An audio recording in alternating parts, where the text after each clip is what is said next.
Hi, I'm George. Welcome to MadEV. Today, let's talk about the EV startups. Before EV became a thing, there was around 1,000 ICE car brands in the Chinese market. Now, there's another 100 brands out there exclusively focusing on EVs. Here, we call them new forces.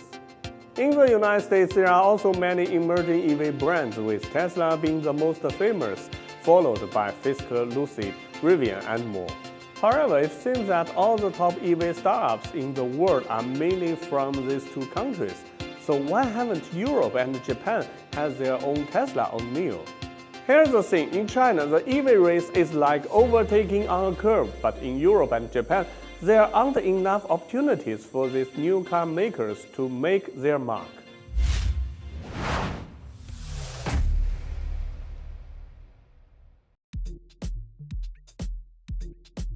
Through three industrial revolutions, the West have taken the lead in the global industry chain and shaped the industrial division we know.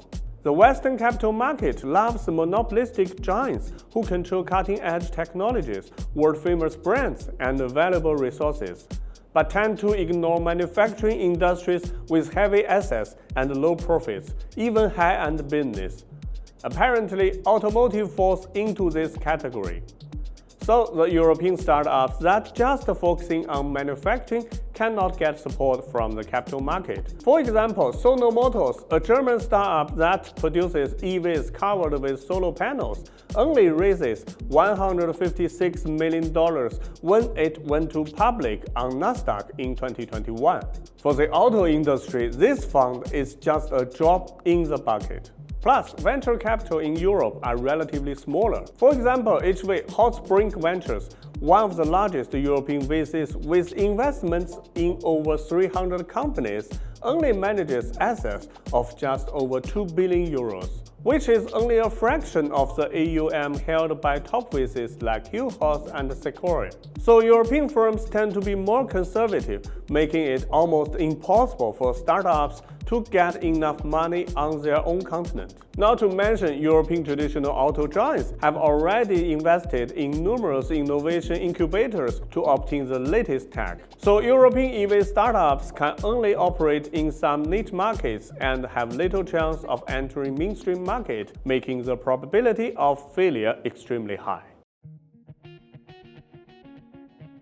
You might ask, why can Tesla gain the favor of the capital market? Because they know that, like Apple is not just about smartphones, Tesla is not just about cars, it's about the massive product ecosystem. Elon Musk has painted us a bright future where renewable energy, artificial intelligence, and Mars colonization are all reality. But no matter how good his dream is, it needs real actions. For example, the first step is to massively produce quality EVs. And it's actually China that's helping Tesla realize it. In 2023, over half of their global production of 1.85 million units came from Giga Shanghai. However, the other American startups haven't been so lucky.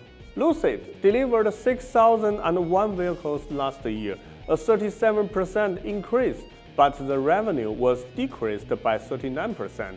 And the loss was increased by 38%. The latest financial report from Rivian shows that for every vehicle delivered in the Q4 2023, the company lost over $40,000, and they are already planning to cut expenses by laying off 10% of their employees.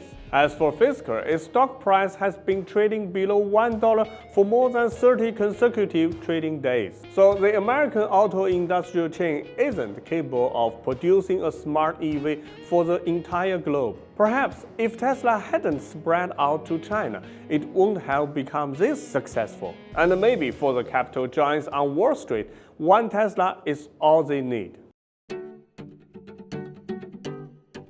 Well, one crucial foundation is having a complete industrial chain, and that's exactly what China has. In the past decades, China's auto industry moved from CKD assembly to full production lines, and then to the localization of key components, building a complete industrial chain step by step. On this path, China has evolved from borrowing to integrative innovation and to innovating from the ground up. This resulted in the emergence of many thriving car makers that are leading in the industry. This is also why the United States have been very active about bringing the manufacturing back, revitalizing the American auto industry, and improving the wages and benefits of auto workers, because the Americans know that without their own manufacturing and supply chain, the auto industry will eventually be hollowed out and technology innovations will be difficult to carry out.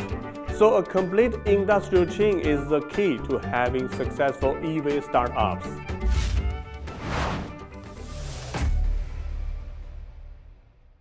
Automobiles have been around for more than 100 years, but ever since the first Ford Model T, there has been no fundamental changes in the system and landscape of the industry. So traditional car powerhouses have more or less become dependent to the old way. But in the EV era, it's inevitable that someone will step up, break the norm, and create a new automotive ecosystem. From what we are seeing now, these innovators are only emerging in China and the United States. Recently, Biden wants to ban Chinese cars from entering the United States due to some national security concerns. However, if Tesla's rapid growth is based on the Chinese supply chain, then this move might end up hindering the progress of the global auto industry.